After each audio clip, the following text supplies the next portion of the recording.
Take a look at what happened.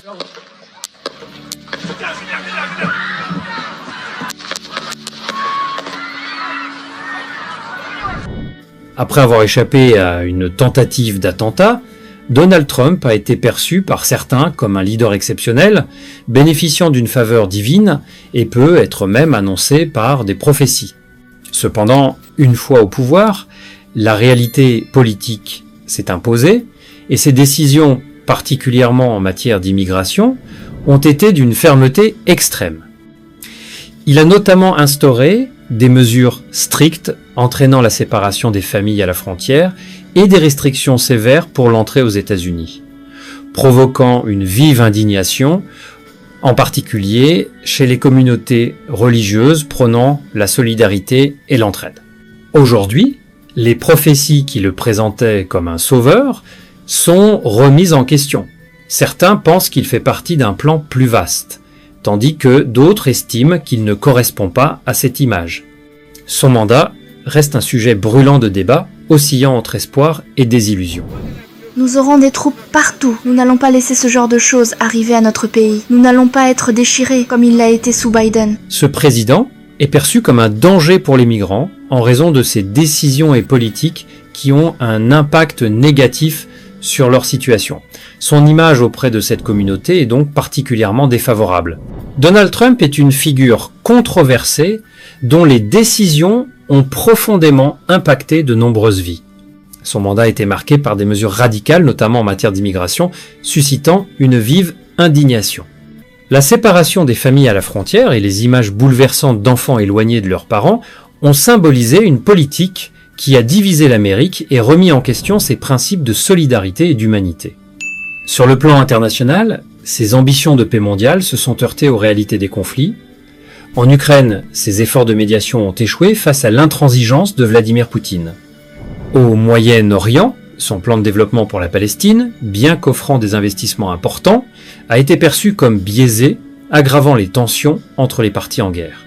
Son influence diplomatique oscille ainsi entre espoir et désillusion, chaque initiative suscitant des controverses. Aux États-Unis, le mécontentement grandit. En Californie, des manifestants affrontent la garde nationale pour dénoncer une politique migratoire qu'ils jugent injuste et inhumaine. Parmi eux, un migrant lève ses pancartes avec détermination, réclamant une Amérique fidèle à son idéal de terre d'accueil.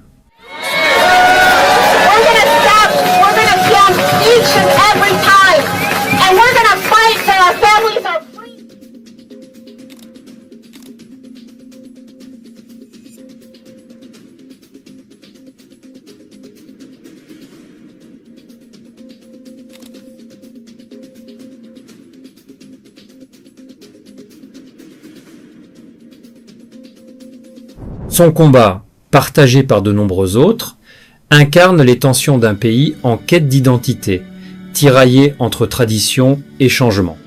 Par ailleurs, le prophète Hubert Engel a fait des révélations troublantes à son sujet. Écoutons attentivement et échangeons nos opinions. Son slogan principal s'appelle MAGA. MAGA, Make America Great, qui signifie rendre à l'Amérique sa grandeur. Dans l'église de Satan, MAGA est en fait le cinquième niveau et le plus haut niveau du satanisme. Maintenant, il est aussi utilisé pour le magicien.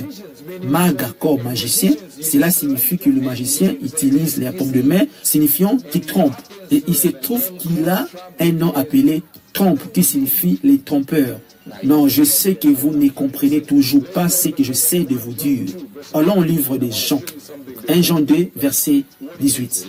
Il dit, « Petits enfants, c'est la dernière heure, et comme vous avez appris qu'un antéchrist vient, il est dit que l'antéchrist viendra. Il est dit que l'antéchrist viendra. Il est dit que l'antéchrist au singulier. Il y a maintenant plusieurs antéchrists au pluriel. Mais la question, est-ce que le président Trump est l'antéchrist? Je viens de vous donner quelque chose comme base. Déjà des choses que tout le monde se souvienne et dise, je le savais, je l'avais si, voilà. Mais laissez-moi vous montrer quelque chose. Laissez-moi vous montrer cette photo de Donald Trump. Vous voyez cette image? Lisons dans le livre de l'Apocalypse 13, verset. Puis je vis monter de la mer une bête qui avait 10 cornes et 7 têtes. Et si ces cornes, 10 diadèmes, et si ces têtes, des noms de blasphème. Et la tête que je vis était semblable à un léopard. Ses pieds étaient comme ceux d'un ours, et sa gueule comme une gueule de lion. Le dragon lui donna sa puissance et son trône, et une grande autorité. Verset 3. Et je vis l'une de ses têtes comme blessée à mort, mais sa blessure mortelle fut guérie. Et toute la terre était dans l'admiration derrière la bête. Maintenant, je n'essaie en aucun cas de vous montrer qu'il est l'Antéchrist. J'essaie de vous montrer ce qui met les gens dans la confusion.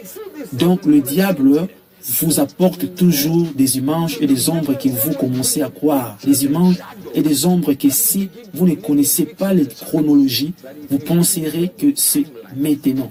La chronologie pour ce qui se passe exactement pendant la tribulation, mais avant la tribulation, il essaiera de l'introduire afin de préparer le terrain pour la tribulation. Donc, il y a des choses que le diable sait qu'il ferait pendant la tribulation qui se pratiquent maintenant. Donc, si nous avons 64, 1946, c'est sûr que l'anniversaire de Donald Trump est comme ceci. 6 par 14, plus 14 et 20.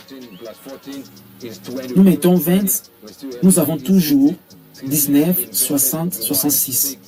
Inversez ça. Ça sera 1666. Alors, qu'est-ce que j'ai dit? Trump n'est certainement pas l'Antéchrist, mais l'idée est qu'il est utilisé par Dieu pour accomplir quelque chose. Donc, Donald Trump n'est pas, je répète, ce n'est pas l'Antéchrist.